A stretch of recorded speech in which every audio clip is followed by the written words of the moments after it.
So today we're going to be talking about the Senator Natasha Akpoti. Wala, wala, wala. The story is just getting longer and longer, different layers, and we decided to bring our good friend Ade to chime in on the story. Yes. So I don't know where we should start from because a lot has happened. Okay, so thank you guys for having me. And let me just jump in real quick here. Thank you for having me on.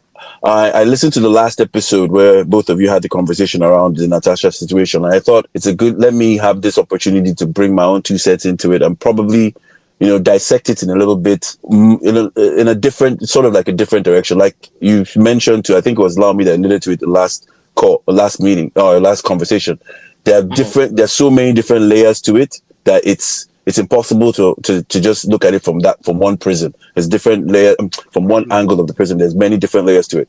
So what I'd like to start with is just, my initial reaction to the initial situation in and of itself. There's a saying that Pete Edochie, one of the great Nigerian actors, said, where he was like, it's only when a fly rests on a man's testicles that you realize that violence is not the answer to every problem.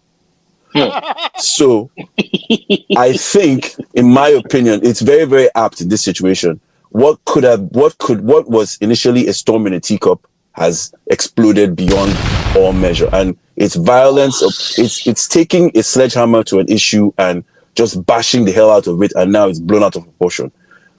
Senator Akpoti was wrong in her reaction, but Senator Godswill Akpabio was wrong in the implementation of it. What he should have done, and I agree with Senator Ogunlewe on his Arise interview